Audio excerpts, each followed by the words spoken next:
So this is my first time ever vlogging by myself. Mattie's out of town for close to a week and I have never been without her at home for that long. I did go on a trip last month, but it'll be different for me to be by myself a bit more. I'm interested in seeing how I handle a change in routine, and I'm hoping that that will be a really productive thing.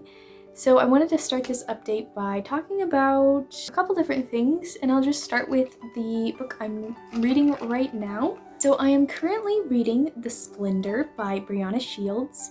This is about two sisters, Juliet and Claire, and they have always wanted to go to this very enchanting hotel called The Splendor. And so Juliet surprises her sister Claire with a 2-week stay at this hotel.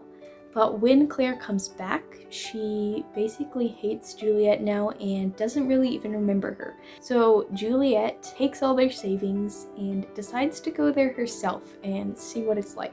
So I am not quite halfway, but this has been pretty interesting. It is kind of typical, but I have enjoyed it so far. I really love just the whole enchanting hotel and how cool it all sounds, and it's been better than I expected for just picking it off the shelf and not knowing what I was getting into.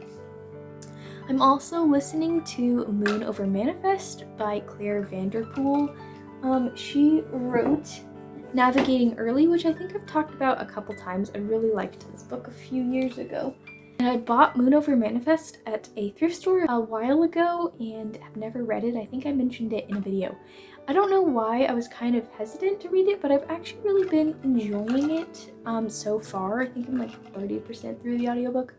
This one is about a young girl who is sent to live at her father's childhood town, and while she's there, she's searching for anything she can find about her father, and she stumbles upon these letters that help to reveal to her a story about two boys living during World War I.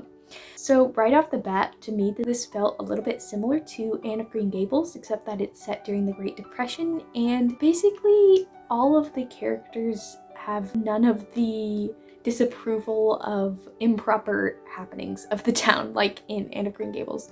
It's very rustic, I guess. That is what I'm reading right now. I really wanted this week to be very productive, very enjoyable too. It's kind of an interesting week for me because I will be starting my first job next week, and I really want this week to be very much a time to get things done, but also enjoy the time I have. And even though I only have a week, I really want to use it as a way to cultivate some habits that I have let slip in my life right now. I didn't have too much on my agenda today. Mattie and my brother's birthday is in a couple weeks, so I think a lot of what I'll be doing for this vlog besides reading is working on projects for their birthdays, but I did do a little bit of shopping for that today. I was a little fearful that I might be a bit of a hermit this week and just kind of work on projects and read, but I do have a couple things planned which I'm looking forward to, and I'm hoping it'll just be a really good balance of the week.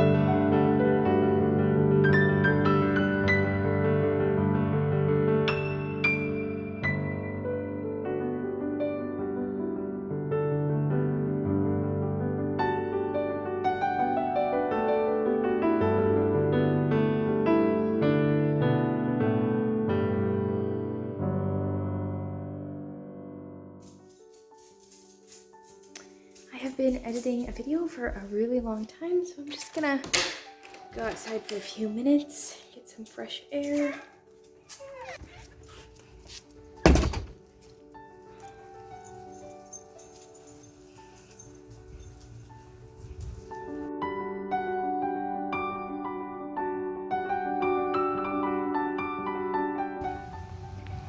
Taking my second walk for the day, and I brought my book along, so hopefully I'll do a little reading too. It's pretty hot, but I'm gonna find a shady spot, I think.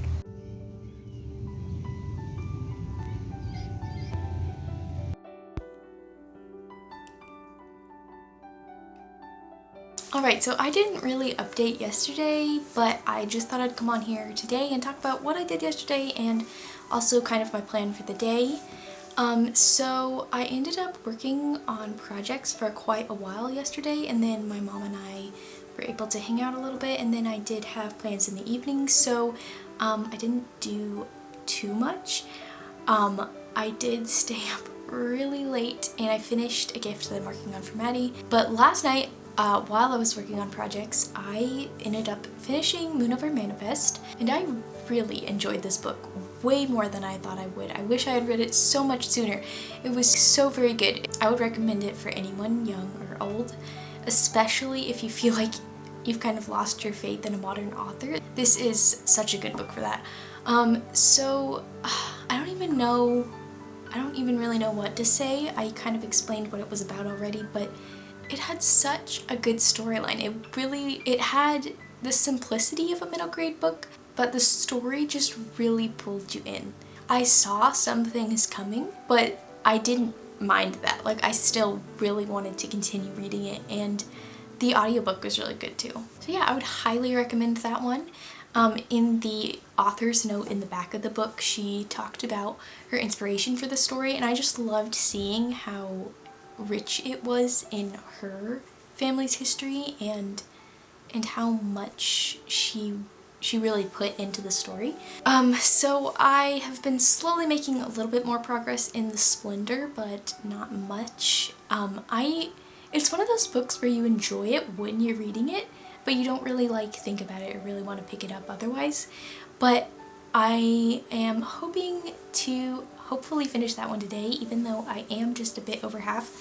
The reason for that is because it's like 3 o'clock right now, and I've decided to completely stop projects for the rest of the day to focus on reading, writing, organizing, exercising, those kind of things. And I am not going to work on any birthday projects anymore until maybe the night when I am in the mood for that. I actually kind of want to work on projects, but I've been doing it for way too long already today, so I'm gonna forgo that for now. So yeah, I'm not sure what I'll do next. Maybe get cleaned up, try to exercise a little bit, and then probably write my book or something like that. I'm super, super excited to write, and I'm hoping I can kind of show that process too.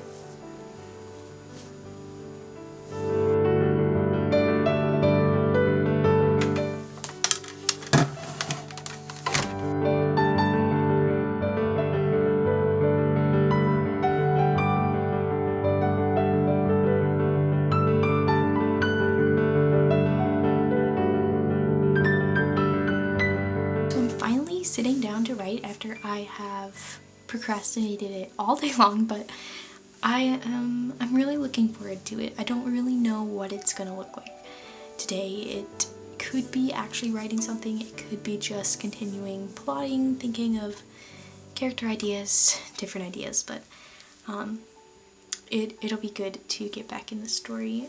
I did a rough outline and then did a detailed outline of the first 5 chapters, and then I decided to add another main character, so that is gonna be a lot more to think through, so that's maybe what I'll work on. But I honestly just really want to get into the story, so I might go ahead and start it. We don't have much else to say. I'll see how it goes. I've got iced tea here. This is ginger peach, I believe, but it looks kind of like Mountain Dew. It's not. Yeah, I worked out a bit ago, which is good. It's the first time I've done it in a long time. I got really off, but getting back on track. So yeah, I'll probably write for hopefully a while and then do a bit of reading, probably work on projects.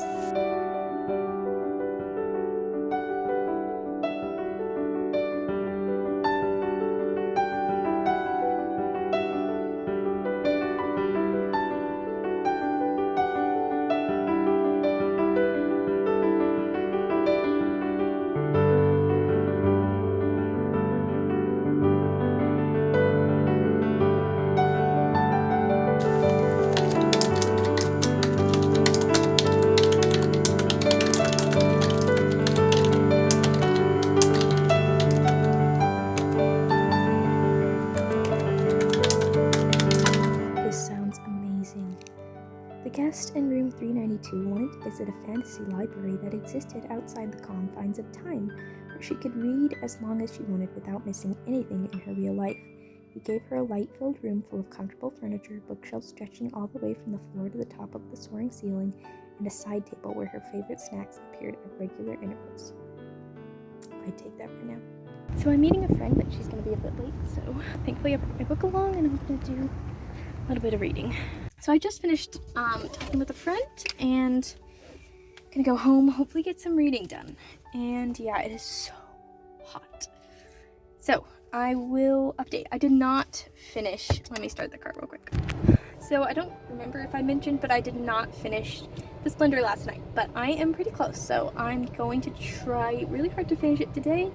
Hopefully get started on something else. I'm looking forward to just actually devoting a lot of time to reading because I feel like I've been really distracted and just like read a couple pages here and there and I just really want to get engrossed in the story. So probably gonna like make some iced tea or something and go do that. I also forgot to mention how writing went last night, so I did start my story, which was pretty crazy because it's been one I've been working on for a lot of months, not like continually, but on and off. And working on it and like plotting, outlining, coming up with characters and that kind of thing. So I did start it. I only wrote about 300 words, which is pretty disappointing, but I was glad to start it. The first chapter for me is so hard, so I'm not really surprised I didn't write much. It went pretty good. I read it over and over and over to myself, which you probably shouldn't do, but I don't know. It's really important for me, even on the first draft, to make sure my story sounds the way I wanted to. I don't know if it just feels like it sets the tone for the rest of the story, but I just wanted the beginning to feel right, and that can be difficult. So I don't really feel like I'm in a writing mood. I don't know if it's just summer, but I just never feel like writing in the summer. But hopefully I might do a little writing today. We will see. I'm gonna focus on reading first though.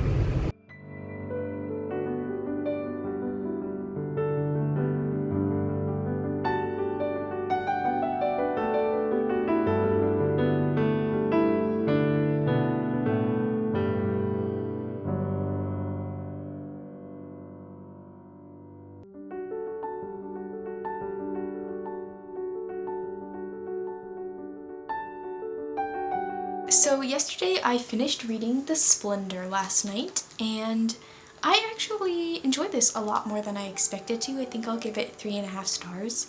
It's kind of one of those books that you didn't love, but I would definitely try this author again if I saw her books at the library or maybe at a thrift store. I thought the idea behind this book was a really interesting and unique idea, and it really kept me interested. I also enjoyed the writing style. I thought it felt very realistic and fantastical at the same time almost. I just really enjoyed her descriptions and all the little details that she added in. I also really enjoyed the characters too. I felt like they were very relatable, had similar struggles to me in ways, and of course it was kind of a cliche YA. That's one reason it didn't really get a higher rating from me. It didn't go beyond, you know, your typical YA book in some ways, but it still stuck out to me as one that I enjoyed more. So after I finished that book, I started The Windaby Puzzle by Lois Lowry, which came out this year, and I think I'm DNFing it. I only made it about like 30 pages in and was kind of just like, I could read something better with my time, so I think I'm gonna stop this one. This was about peat bogs, and if a dead body was buried in a peat bog, then it would be very well preserved, so like it would still have skin and hair and things like that, even though it was years and years old, which is very interesting and very strange at the same time, especially in a kid's book. It's one reason it didn't really sit well with me, and I didn't really feel like continuing with it. I can go back and forth with Lois Lowry so much. I either love her books or really just have so many problems with them, and I don't really know how that works with authors, but she is definitely one of those for me. So I don't know what I'm gonna read next, but I am stopping this one. So yeah, I don't know what to read next. Today I went to the post office, which was went well, and I went to a couple thrift stores but didn't find anything. Other than that, I've been brainstorming gift ideas, and hopefully we'll be doing some more reading once I pick what I read next. So I didn't end up filming an outro for this video, so I just wanted to come on here and talk about the book I read after DNFing the Windby puzzle. I ended up reading If I Live by Terry Blackstock, which is the third and final book in the If I Run trilogy. This book was very similar to the first two. It followed Casey as she continues to be in hiding and meet new people in new places, and it just continues to explore her growth as a character and also just continue to share what she's really been like all along despite all the changes she's had to go through. I thought it wrapped up the series really well, and I ended up giving it 3.5 stars. So the week that Mattie was gone that I was vlogging went really well. It didn't look exactly as I expected it to. I wouldn't say I was quite as productive as I wanted to be. I didn't get up as early, and I didn't practice all these great habits, but I did have good experiences that I'm really glad I got to have before I ended up starting a job. So that's all for this video. Thank you for watching, and we'll see you in the next one. I also wanted to say hi to Lillian because she asked me to give her a shout out in this video because she saw I was recording this voiceover. So here it is. She wanted me to mention my undying devotion to her and our friendship. Don't know if she actually expected me to do this, but here it is.